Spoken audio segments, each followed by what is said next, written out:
Et c'est le moment de faire des comptes. Alléluia.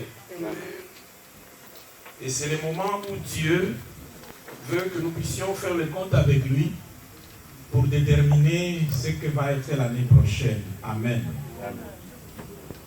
Et je te conseille, il y aura un texte, une communication à la fin du culte sur comment préparer l'année prochaine. Il ne faut pas entrer, comme les Quinois disent, cochon, cochon. Ngolo, ngolo. Aujourd'hui, le Seigneur pose une question. Où est l'honneur qui m'est dû? Alléluia. Où est l'honneur qui m'est dû? Ceux qui étaient ici le dimanche passé peuvent se souvenir que c'est l'interpellation que nous avons eue du pasteur, où Dieu se demande où est l'honneur qui m'est dû. Toute cette année, à 3 semaines, Dieu veut savoir où est l'honneur qui lui est dû. Prenons dans le livre de Malachie, chapitre 1. Malachie, chapitre 1, versets 6 à 7. La Bible dit, un fils honore son père. Nous nous disons être des enfants de Dieu. Un serviteur, son maître. Nous nous disons être des serviteurs de Dieu. Si je suis père, où est l'honneur qui m'est dû? Si vraiment je suis votre père, où est l'honneur qui me revient? Si je suis maître, comme vous le dites, où est la crainte qu'on a de moi, dit l'Éternel des armées? À vous, sacrificateurs, qui méprisez mon nom et qui dites, en quoi avons-nous méprisé ton nom? Alléluia. Parce que là où tu es, toi aussi tu te poses la question de savoir, en quoi ai-je méprisé le nom de l'Éternel tout au long de 2017? Merci d'avoir posé la question. Et le Seigneur dit au verset 7, vous offrez sur mon autel des aliments impurs. Et vous dites, en quoi t'avons-nous profané? Il dit qu'il y a des choses que vous faites qui ne sont pas dignes de mes enfants, qui ne sont pas dignes de mes serviteurs. Et vous vous posez la question de savoir en quoi nous avons méprisé l'Éternel. C'est en disant la table de l'Éternel est méprisable. Bien-aimé, ça, c'est un jugement grave.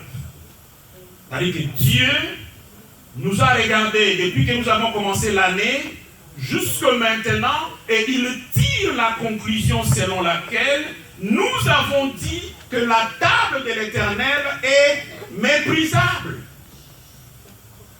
Que l'église de l'Éternel est méprisable.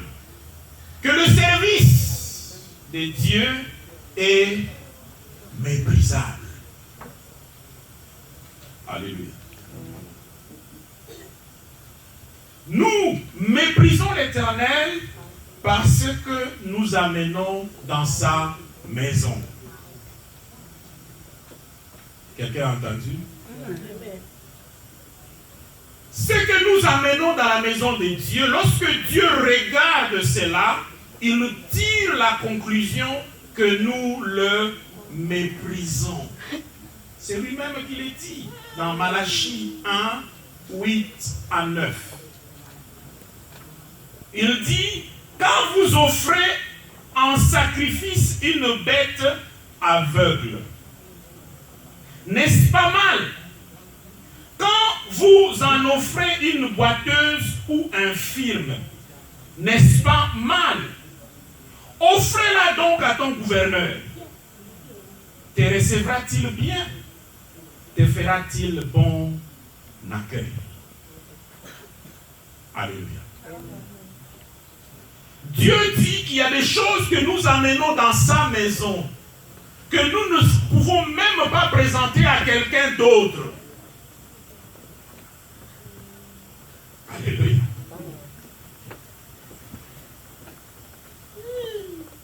Il y a des offrandes que nous amenons dans la maison de l'Éternel qui en fait disent à Dieu que nous sommes en train de le mépriser.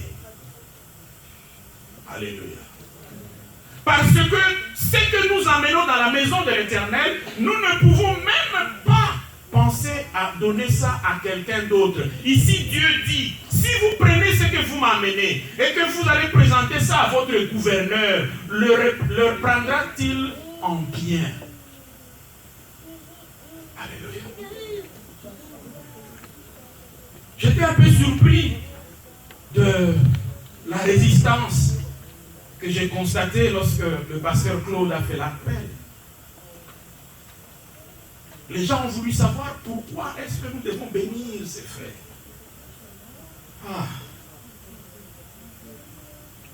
Lorsque vous bénissez un frère, vous honorez Dieu. Quelqu'un n'a pas entendu. Lorsque vous prenez ce qui est en vous et vous bénissez un autre, vous êtes en train d'honorer Dieu. Ça veut dire que vous reconnaissez d'abord que ce que vous avez, vous l'avez reçu de Dieu. Et si vous l'avez reçu de Dieu, quoi de plus normal que de bénir un autre frère, une autre sœur? Nous n'avons pas besoin qu'on nous explique pourquoi nous devons bénir quelqu'un. Nous n'avons pas besoin qu'un pasteur se poumonne ici pour nous convaincre que nous devons bénir un frère, une sœur. Alléluia. En fait, je me dis que Dieu, quelque part, il a raison. C'est-à-dire que nous considérons cet endroit avec mépris.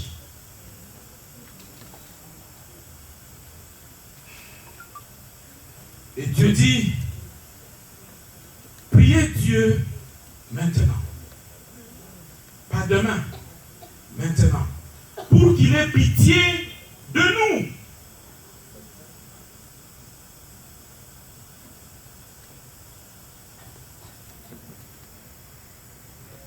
Et lorsque nous venons dans la maison de l'Éternel,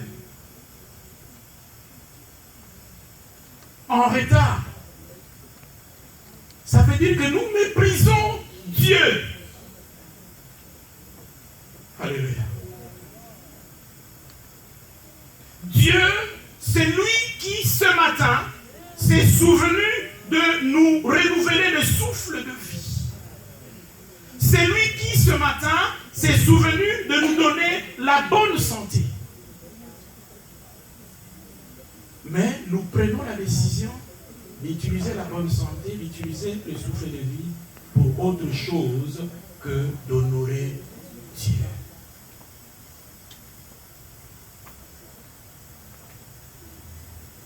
Nous méprisons l'Éternel parce que nous faisons qu'il ne le glorifie pas. Alléluia. Peut-être nous ne nous rendons pas compte, mais à chaque fois que par nos actes, nos pensées, nos paroles, nos attitudes, nous faisons des choses qui ne glorifient pas Dieu, nous sommes en train de mépriser Dieu.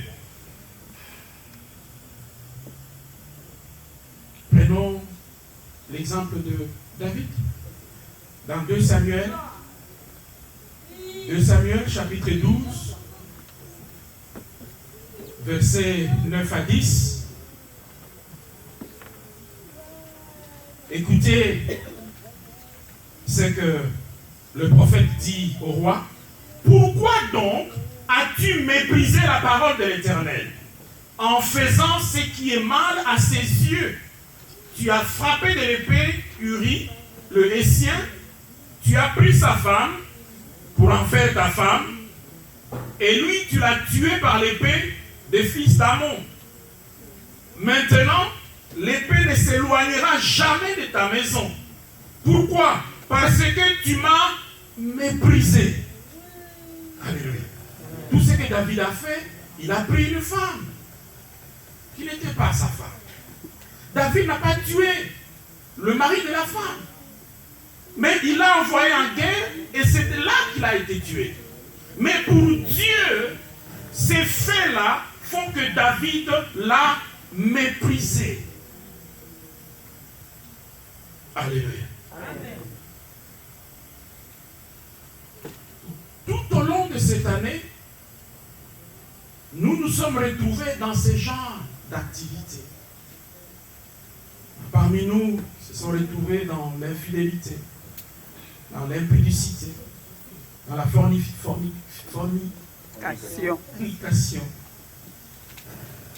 Peut-être tu ne le savais pas, mais maintenant tu le sais. Tout cela, pour Dieu, c'était que nous l'avons méprisé. Dans Malachie chapitre 2, versets 13 à 14, il dit, voici encore ce que vous faites. Vous couvrez de larmes l'autel de l'Éternel, de pleurs et de gémissements, en sorte qu'il n'a plus d'égard aux offrandes et qu'il ne peut rien agréer de vos mains. Bien-aimés, les offrandes que nous amenons dans la maison de l'Éternel sont censées servir pour notre intercession. Ces offrandes sont censées plaider en notre faveur. Dorcas, tout ce qu'elle faisait, c'était coudre les habits pour de veuves. Alléluia. Mais parce qu'elle les faisait de bon cœur, lorsque les mortes, ces veuves ont élevé leur voix pour déranger Dieu. Et Dieu a été forcé de dépêcher son serviteur pour réveiller Dorcas. Maintenant, Dieu est en train de dire qu'à cause des choses que nous faisons, nous remplissons son autel de larmes, de pleurs et de gémissements. Ça veut dire quoi?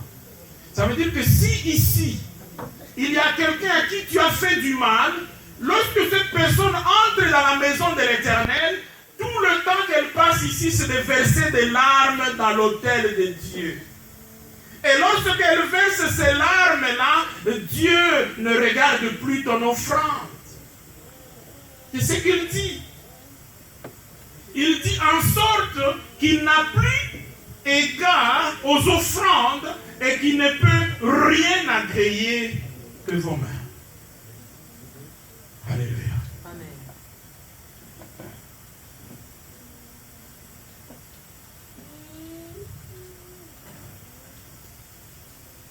Nous méprisons l'Éternel parce que nous disons dans Éphésiens chapitre 4 verset 29, la Bible dit qu'il ne sorte de votre bouche aucune mauvaise parole. Mais s'il y a lieu, quelques bonnes paroles qui servent à l'édification et communiquent une grâce à ceux qui l'entendent. Tout au long de cette année, combien de mauvaises paroles tu n'as pas sorties? Combien de mauvaises paroles je n'ai pas sorties de ma bouche? Des paroles qui ont blessé plusieurs personnes. Des paroles, si c'était une arme, qui aurait tué des milliers de gens autour de nous. Le Seigneur dit, à chaque fois que nous le faisions, nous étions en train de le mépriser. Bien-aimé. Alors, il pose cette question. Dans Ésaïe 57, 11 à 13. Et qui redoutais-tu? Qui craignais-tu pour être infidèle, pour ne pas te souvenir te soucier de moi. Alléluia. Amen. Le Seigneur est en train de se demander, de qui est-ce que tu as plus peur que lui pour que tu te sois engagé dans tous ces actes de mépris à son égard? Qui est-ce que tu as craint plus que Dieu? Qui est-ce que nous avons craint plus que Dieu pour être aussi infidèles? Est-ce que c'est parce que j'ai gardé le silence pendant longtemps? Alléluia. Amen. Dieu demande, nous sommes devenus si... Mais nous avons méprisé Dieu, nous avons déshonoré Dieu si longtemps parce qu'il a gardé le silence. Parce que Dieu continue à nous réveiller chaque matin en vie. Parce qu'il ne fait absolument rien. C'est pourquoi tu ne me crains pas, dit l'Éternel. Est-ce pour cela que tu ne me crains pas? Y a-t-il quelqu'un d'autre? Y a-t-il une autre chose qui a plus de puissance à ton égard, qui a plus d'autorité à ton égard, qui a plus d'honneur à ton égard pour que tu te sois décidé de me déshonorer?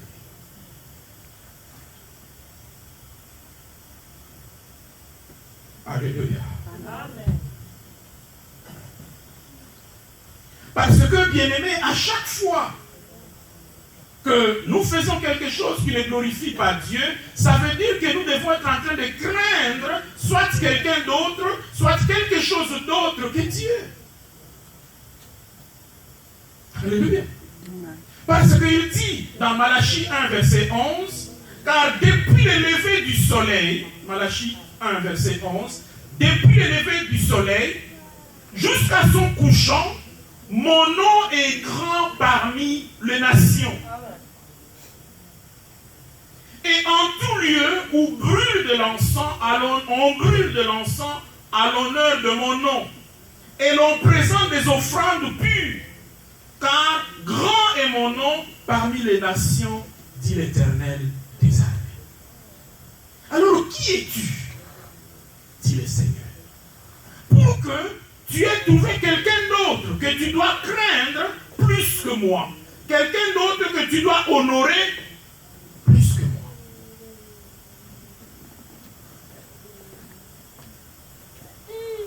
Et au verset 12 de Isaïe 57, il dit, je vais publier ta droiture, ou ce que tu appelles ta droiture, et tes œuvres ne te profiteront pas. Au verset 13, quand tu crieras, la foule de tes idoles te délivrera-t-elle? Parce que apparemment tu as des idoles, nous avons des idoles que nous craignons plus que nous craignons Dieu. Parmi ces idoles-là, ça peut être ton ami, ça peut être ton époux, ça peut être ton argent, ça peut être ton travail, ça peut être ta beauté. Et non, avec ces climats ici, je dois protéger, je dois protéger ma santé. Avec ces bien-aimés, c'est lui qui donne la santé, c'est Dieu. Même l'assurance santé que tu as là. Maintenant, tu dois savoir que ce n'est pas cette assurance qui te donne la santé. Bien-aimé, il y a des maladies que aucun médecin n'est capable de soigner. Nous sommes obligés d'invoquer le nom de l'Éternel. Amen. Amen. Alors maintenant il dit, les vents les emportera toutes, donc toutes les idoles, un souffle les enlèvera. Mais celui qui se confie en moi héritera le pays et possédera ma montagne sainte. Alléluia.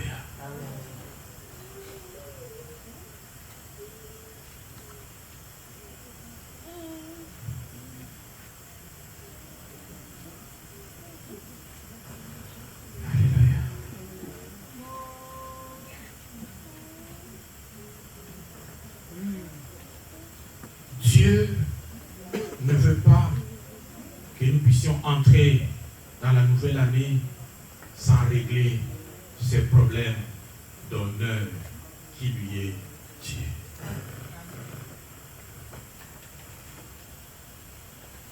Si tu es là aujourd'hui, quelque part au fond de toi-même, tu penses que Dieu t'a parlé, lève-toi, nous allons prier. Demandez à ce que l'Éternel puisse retirer l'opprobre sur ta vie. Demandez que les idoles ne soient pas ton Dieu, parce que ces idoles ne peuvent pas te secourir lorsque la tempête va souffler. Lève-toi, mon frère, lève-toi, ma soeur. Viens, nous allons prier pour que l'Éternel puisse remettre les compteurs à zéro. Que Dieu ne te place pas sur la liste de ceux qui l'ont méprisé. Lève-toi, mon frère, lève-toi, ma soeur. Ne t'inquiète pas du voisin, de la voisine. Ce n'est pas son problème. Toi, tu veux simplement régler ton problème avec Dieu. Tu vas dire au Seigneur, j'ai entendu ta parole. Pardonne-moi pour tout ce que j'ai fait par mes actes, mes pensées, mes paroles, mes attitudes qui t'ont méprisé. Je vais demander au pasteur Claude de venir nous conduire dans la prière.